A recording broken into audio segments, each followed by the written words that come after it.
Alright, so I bought a couple of the controllers from the thrift store, and they don't have any backs. I've really almost never seen a back on any of these. I don't really know why. Yeah. Which is really strange on these ones, but anyway, we're gonna print some covers for these, so I need to probably slice some new files and stuff and try some other ones. Let's get in here and the temperature up on this, and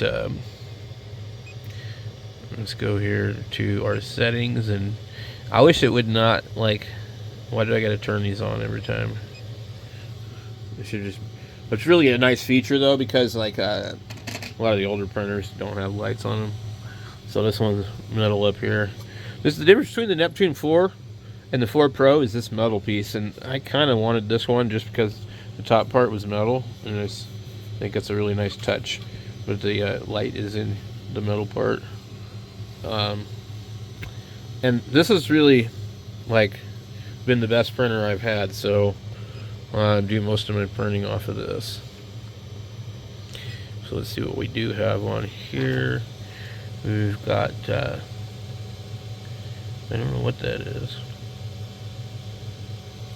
Alright, so we're going to wait for this thing to populate. I don't know. I'm not sure which one's what. So I'm going to have to pull this and see. So this is what they're printing inside the house. Anyway, I got to check this thing. These things always have to be repaired every time I put them in there for some reason. It's like, I don't know what the deal is.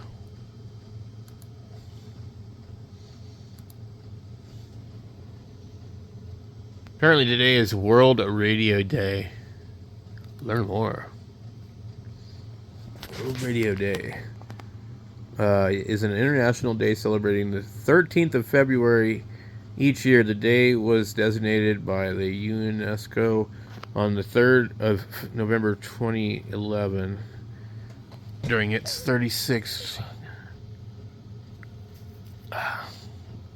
conference.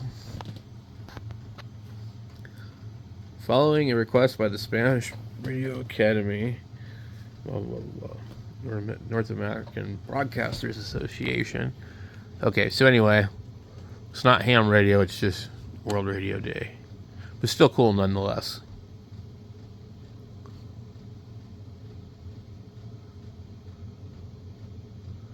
Anyway, boy, they got some agendas in here that I don't want to read about. Okay, so we're going to look at our file here. Okay. Ender Pro Xbox S cover controller. I'm just going to see if it'll open in Cura.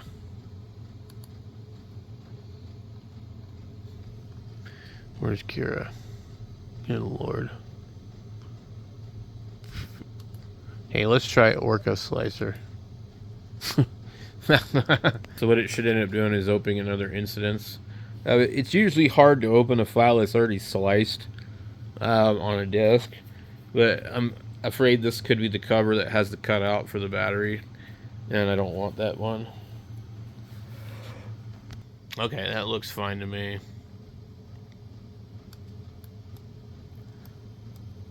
That's the one that's not, like, it's not perfect. So however they did it, there's a little bit of, it needs to be smoothed, but we're not going to worry about it. Alright, so that's good to go. Alright, so this is, the S series is probably going to be the other one, and then I need to find one for this. I don't know if the other one is the right one, so I'll be looking in there to do that, but the finished product on this one is going to be on this controller right here. So it's got that little bit of like graduated lines I printed another one. It wasn't for this one, and it came out a lot better.